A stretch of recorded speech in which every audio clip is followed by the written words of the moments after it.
இந்த மொழி தமிழ் என்ற ஒரு மொழி அப்போது இருந்ததா? இல்லை.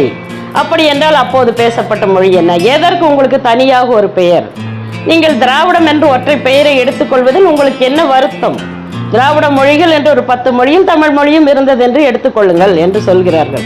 எப்படி என்றால் அவர்களிடம் வரலாறு இல்லை. ஒரு புத்தகத்தில் கூறப்பட்டிருக்கிறது, சிந்து சமவெளி நாகரிகத்தை குறிப்பிடுகின்ற இலக்கியங்கள் வடமொழியில் இல்லை.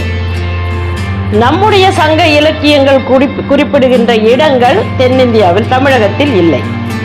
எனவே இந்த சங்க இலக்கியங்களை நாம் ஏன் சிந்து சமவெளி நாகரிகத்தின் பிரதிபதிப்பாக மீள்பதிவாக எடுத்துக்கொள்ளக்கூடாது என்று கேட்கிறார். எங்கள் வீட்டில் அரிசி இல்லை, உமி இருக்கிறது, உங்கள் வீட்டில் அரிசி இருக்கிறது, எடுத்துக்கொண்டு வாருங்கள், இரண்டையும் கலந்து ஊதி அரிசியை சாப்பிடலாம். இது அவர்கள் கதை. அவர்களிடம் இலக்கியம் இல்லை என்பதற்காக நம்மிடம் தொன்மை இல்லை என்ற முடிவுக்கு எப்படி வர முடியும்? இந்த இடத்தில்தான் தொல்லியல் வருகிறது.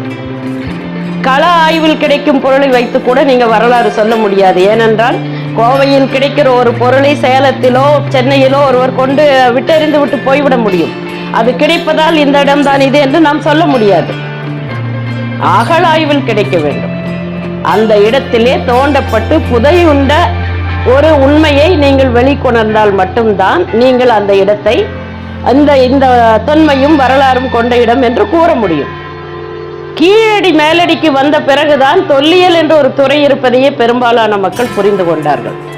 அதற்கு உங்களுக்கு இந்த இப்போது இருக்கிற வலைதளங்கள் உபயோகப்பட்டன. நாங்கள் எல்லாம் ஆரம்பித்த காலத்தில், நான் 87 இந்த துறையில் காலடி எடுத்து வைத்த பொழுது, உங்களுக்கு ஒரு சில அரசாங்க தொலைக்காட்சி தவிர தொலைக்காட்சி கிடையாது, புத்தகங்கள் மட்டுமே அல்லது வானொலியில் செய்தி.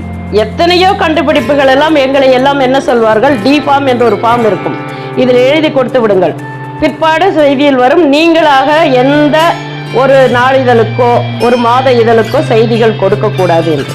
அதனால் என்ன ஆயிற்று, கண்டுபிடிப்புகள் எல்லாம் காணாமல் போய் கொண்டிருந்தன, மக்களுக்கு சரியான நேரத்தில் சென்று சேரவில்லை. ஆனால் கீழடி வரும்பொழுது என்ன ஆயிற்று, இது தலைகீழாக மாறிற்று. ஒரு பொருள் கண்டுபிடிக்கப்பட்ட பொழுது இது நாணயமா, இது பானை ஓடா என்று முடிவு செய்வதற்கு முன்பே எல்லாம் வெளியே வந்துவிட்டது. எல்லோரும் பேச ஆரம்பித்து விட்டார்கள், அங்கே அது கிடைத்ததாம் இது கிடைத்ததாம் என்று சொல்கிற பொழுது கீழடிதான் தமிழகத்தில் முதலாக கண்டறியப்பட்ட ஒரு தொல்லியல் இடம் என்று பேச ஆரம்பித்து விட்டார்கள். அதற்கு முன் பல ஆண்டுகளுக்கு முன்பு, சுதந்திரத்திற்கு முன்பே ஆதிச்சநல்லூர் அகழ்வாய்வு நடந்து விட்டது. 1930களிலே ஜெர்மனுக்கு சென்று விட்டன சில அங்கு ஆதிச்சநல்லூர் கிடைத்தது. ஆதிச்சநல்லூர் புதைகுழியில் எத்தனையோ விதமான சமுதாயங்கள் ஒன்றிணைந்து வாழ்ந்ததற்கான சான்றுகள், பல்வேறு வகையான புதைக்கும் முறைகள், பரியல், ஒரு இனங்களுக்கு இன்றைக்கு பார்ப்போம், ஒவ்வொருவருக்கும் வேறு வேறு விதமான செயல்முறைகள் இருக்கும். அப்படி செய்யப்பட்ட புதைகுழிகள் அங்கே இருந்தன, ஆய்வுகள் செய்யப்பட்டன. ஆனால் அதை பற்றி பெரிதாக யாருக்கும் தெரியவில்லை. இன்று சிந்து முதல் வைகை வரை ஒரு பண்பாட்டின் பயணம் எழுதியிருக்கிறார்களே, அந்த வைகை நதி நாகரிகமும் முதலில் யாருக்கும் தெரியவில்லை. பொருந்தல், பழனிக்கு அருகிலே இருக்கிற பொருந்தல் நதிக்கரையில் கிடைத்த நாகரிகம், அதுவும் இதே கீழடியை போல கிமு 600 ஆண்டுகள் தான், கிமு 600 என்று அறிவியல் பூர்வமாக நிரூபிக்கப்பட்டது. அதுவும் உங்களுக்கு யாருக்கும் தெரிய வாய்ப்பில்லை.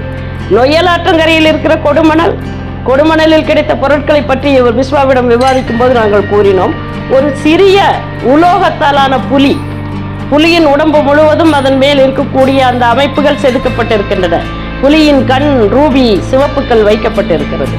அப்படி என்றால் அப்போது நாகரிகம் இல்லாமல் இருந்திருக்குமா? எத்தகைய நாகரிகம் இருந்திருக்கும்? இது ஏன் கீழடிக்கு முன்பு மேலடிக்கு வரவில்லை?